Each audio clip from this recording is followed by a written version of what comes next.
Demonic Angel here. Happy New Year, guys. Sorry, it's been a few weeks. I basically got some cavities filled. My daughter got sick for like a week and a half. I went to see family and celebrate the holidays. So, and then of course my daughter, who is 1, she takes naps less frequently now. And so I just jump on when I can. I'm hoping I can get through this, you know. She was up a good amount last night, so I'm thinking she needs the nap, and I can do this. In any case, my paranormal childhood part 2, and I'll do one more part where I talk about how I feel like I was able to come to this resolution and the paranormal shifted for me. But in this part, this is where the paranormal wasn't in my mind as much, and it was more physical. And when I came to that point later in life to question, oh, is this all in my mind? This is where I got kind of stumped. I mean, objects going missing and things being thrown at me. I don't have an explanation for that, and it really happened. Even though I was a kid, I wasn't, you know, it really happened. So we moved into this house, and it was, you know, obviously a foreclosure, and the yard was overgrown and all these things, and I was young. I was just about to start kindergarten. I didn't know anything about it. But shortly after we moved in, I went out to the garage, and I just felt like I was being watched. I was still having the feelings of, oh, why am I not tall anymore? You know, and I started to collect angels. I had probably 500 of them by the time I was 6 or 7 on a shelf, just compelled to do so.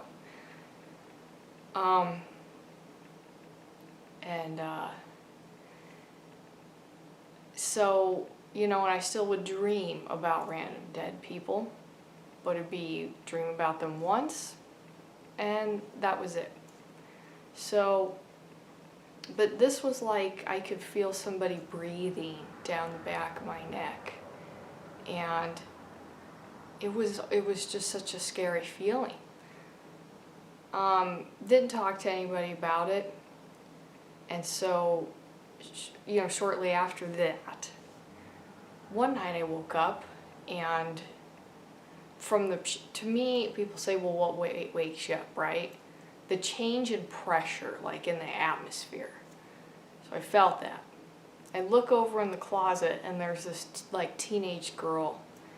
She doesn't, you know, she's not bloody and doesn't look dead, but she just stares straight ahead, doesn't move, and doesn't speak. And she was there for a few minutes, and then she just dissipated.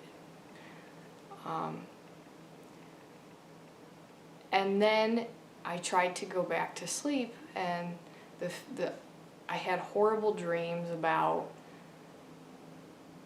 people killing themselves, and things that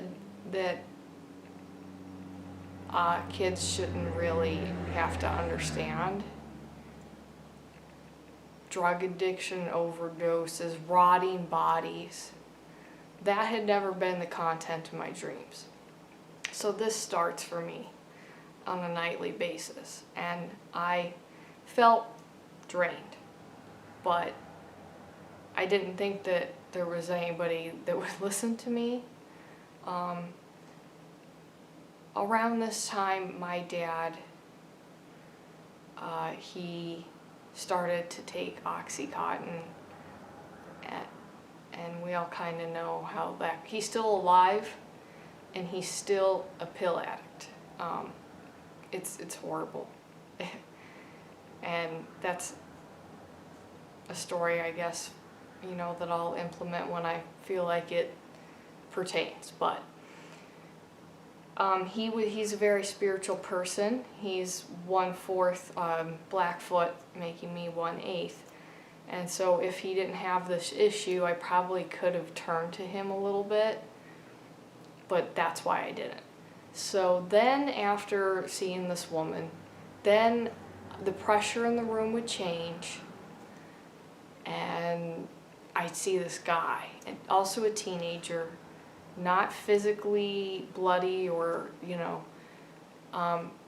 but he never blinked, and when he spoke, his actual lips didn't move. But it might have been telepathy, if, I understand it now, but it was like the whistling wind was his voice. And he'd wake up, he's coming back, help me. I woke up sometimes and it was like I could hear him crying, but I never actually would see him crying. He would go like this to his face. And I asked him, how could I help? But as you guys probably know, it takes ghosts a lot of energy to speak, to move objects, to appear. So and they usually do this obviously in dreams is the most effective way. So at first I thought he was trying to frighten me. And I thought he was the reason I was having these worse dreams about gory, rotting death, which at first scared me. And over the years, I think I learned to deal with it by being fascinated to a point. Now, I'm not, gonna go sleep at the morgue or something, but the human body and death fascinates me. So at first it was fear, but over all these years of feeling like I've died 1,000 ways, because sometimes I experience it as in my solar plexus, like as I've died, and then I've got to go separate myself through some ritual. It's something that I'm fairly used to. He was warning me though, and then we'll talk about the big guy who was the problem. Now, one night I was asleep and I was sick, which is kind of important.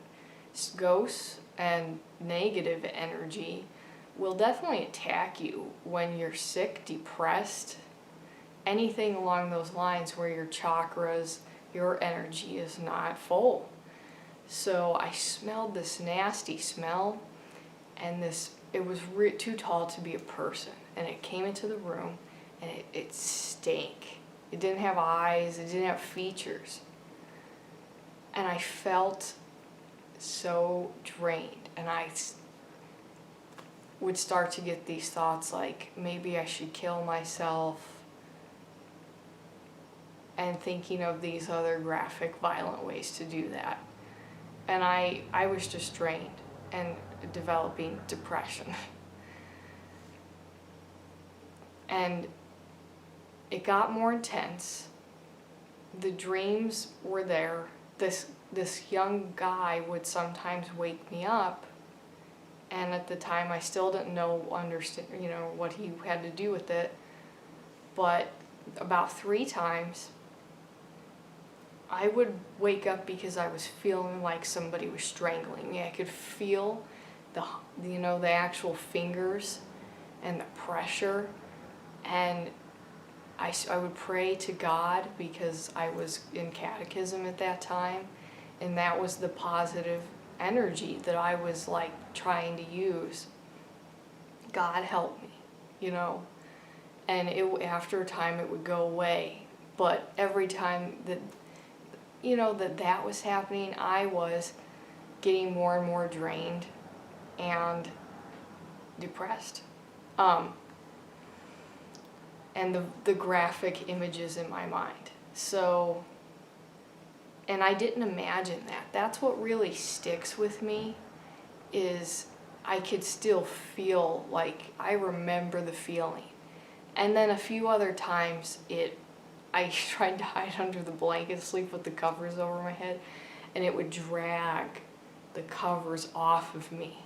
And then I felt like somebody was right in my face, right in my face. I got so afraid that I, like, almost wet the bed sometimes.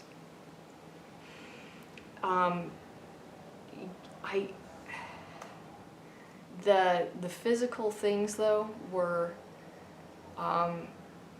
besides that, which was awful, I felt intimidated. I was always being watched, and I just kind of felt that point of depression where you're just drained.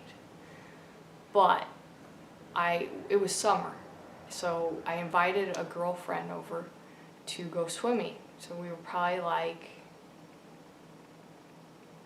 9 or 10, probably 10, and we open the garage door and we sit on these rafts, and we're gonna have some popsicles.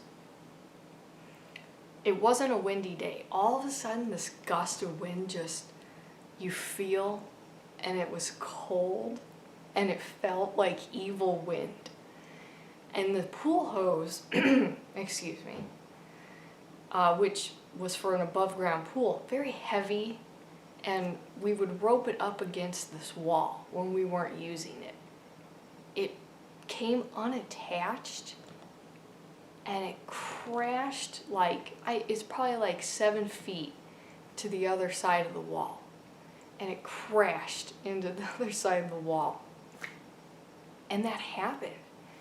Oh my gosh, that was, hey, if you think, that for me that was that moment. If you think that this isn't real, that I'm not real, and I can't affect you, or when people say ghosts can't hurt you, they really don't know what they're talking about.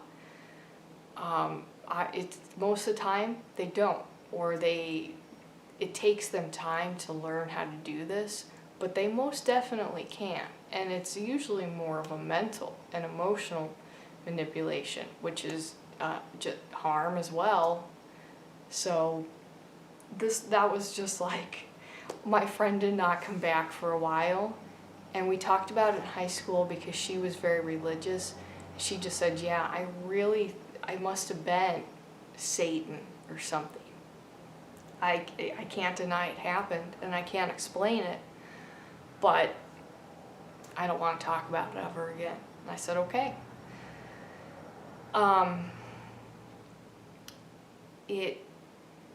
Another interesting thing was that objects in the garage would go missing, or they would reappear in the house. And then one of the stranger ones was, we all go out in the morning because didn't have school, and this large saw my dad had was up on the roof. So I have no idea. He was like, somebody broke into the shed because they were high and they did this. But to me, that's never made sense. Nobody heard anything and it was right above our bedrooms where the saw ended up. And also, but it physically happened, and that's what stuck with me. That's what stuck with me. So later in life, I asked my younger sister if she experienced anything. I said, did you experience anything weird in the house we grew up at? And I did go on to tell her what happened with me, but she said, yes, I felt like I was being watched. I had dreams about wanting to kill myself, and I would hear I could hear people talking, but I couldn't make out what they were saying. But it was like a conversation, like a guy, or somebody crying. And I said, oh yes. But of course, to me this was much more physical, real, and that kind of sense. Now, I told you about how this guy this evil spirit basically did try to kill me. And in part 3, I will talk about how I think I sort of transitioned into this full understanding of that I'm a healer, that I am a witch, a sensitive, and I can have control.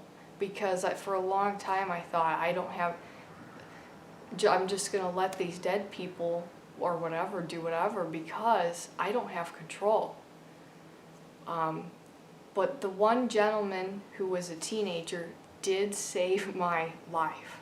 So the way that this paranormal evil guy affected me was that I started to sleepwalk. And it got so bad that I was supposed to take medication for sleepwalking, and it made me feel kind of nauseous, and I didn't like it, so I wasn't taking it. But all the time sleepwalking. So this one night, I made it out to the living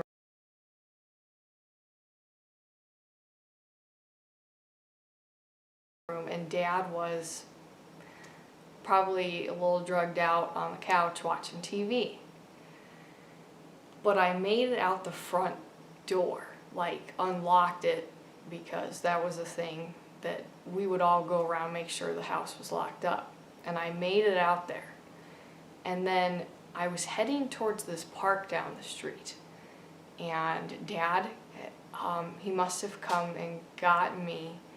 I don't remember. I just remember being back in the house. And he said, wow, you could have been killed out there. You could have gotten hit by a car, even though we were out in the middle of nowhere. Still roads.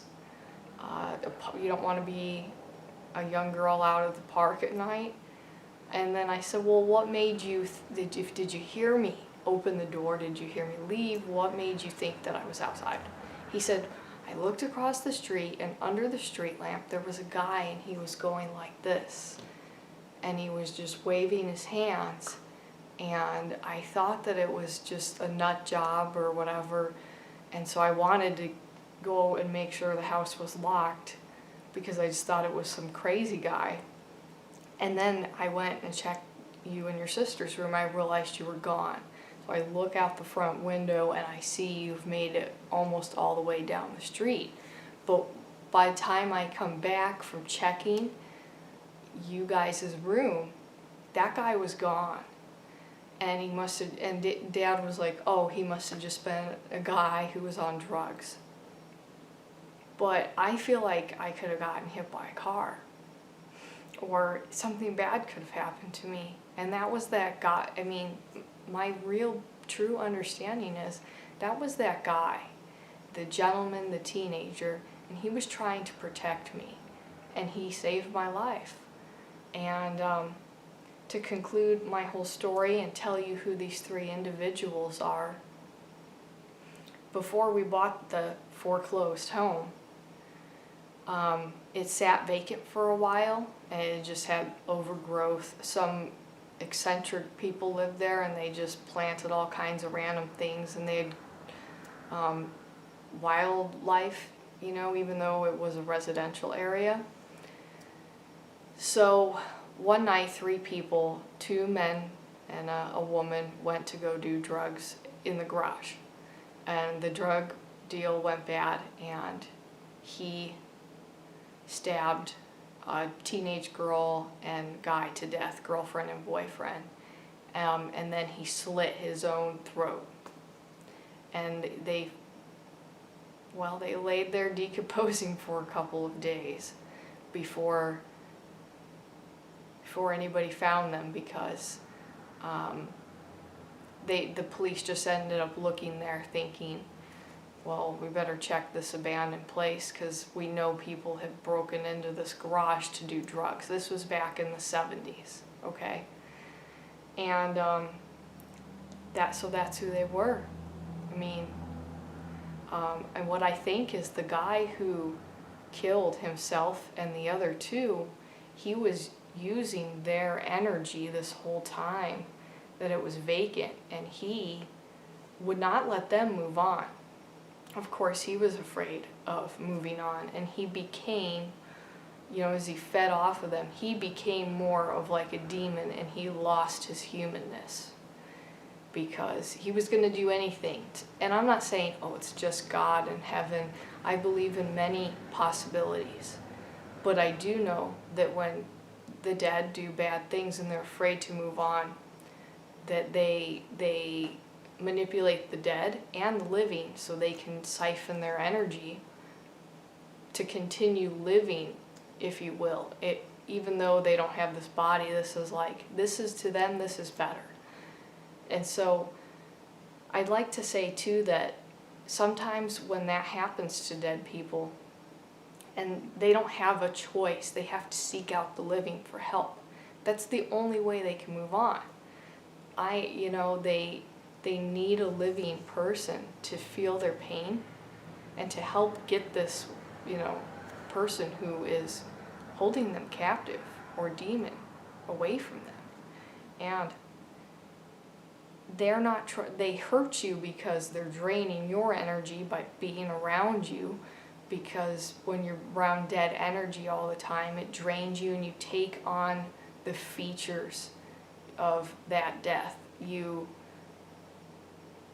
get, headaches, nausea, illnesses, mental illnesses, because dead energy is not good for living people to be around constantly without this separation of some kind of ritual to understand the two places here.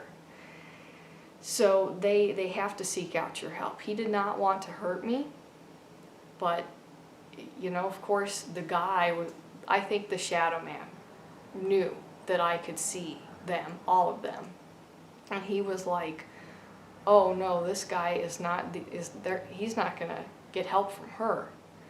I've got to drain her, and maybe I can get her to kill herself too, because that would be the sweetest thing for him, is if I killed myself, then he would also be able to constantly be in control of me, and I would not be able to move on until another living person who of a stronger will could come along and set us all free.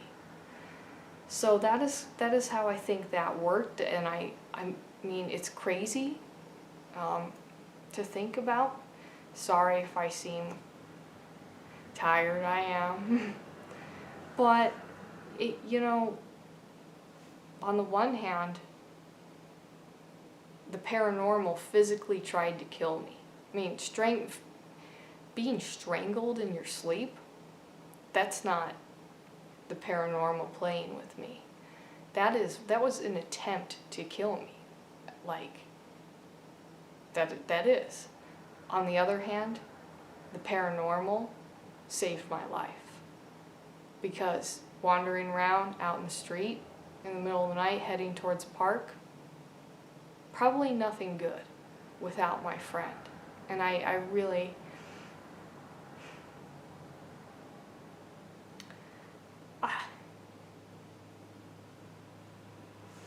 I do think of him, even today, as my friend.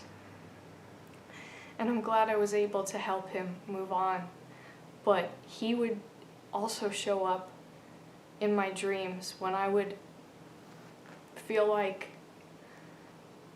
I wanted to give up, or that I did want to kill myself, and he would be there for me. Then I would dream about him, and he would tell me it's going to be okay. He was my friend. He is my friend, and of course, maybe he's with God now. Maybe he's a little boy who got reincarnated, and he did some messed up stuff, right? He was an addict, and now he can try again, because that's the only way out. Is all these other things that aren't alive, they really crave, but they also need what we have, which is life. even if you have a happy life, you want to come back sometime, because it's a beautiful, strange, disgusting, all those things place to be. But it's life. And so I know my friend has found peace. I believe the woman was more like a leftover. She wasn't really conscious, but that guy was siphoning her energy, and she wasn't able to move on because she was still in denial. And later in life, I did get interested in ritual magic and psychology, because I realized that all these dead people, they all have some kind of psychological issue, if you will. And it applies to the living, so obviously I'm kind of crazy because I can apply all this to not just the dead, but the living. But hey, there's similarities. So, I hope you enjoyed part 2 of my paranormal childhood, and what this really did for me is just, I've had very few physical experiences that I can't explain, and that was that time in my life that all happened to me. And because now it is more of this mentalness, that I can go to the astral back and forth, and it's not like a classic haunted house thing, but I lived that, and it did happen to me. And that is part 2 of my story. In part 3, I'll talk about, the conclusion. But next, we'll just do another tarot card reading. There's so many to still go, but, hey, I always enjoy a cup of tea and tarot, so thank you guys so much. Check out my Twitter page, if nothing else. And also my Patreon, but I don't have any patrons. If and when I do get them, I will post, special content that only patrons could get. Like, I could film myself doing rituals or going to the cemetery, or I could walk you through protection spells, anything like that. So thank you for showing your continued interest. Like, share, comment, and subscribe.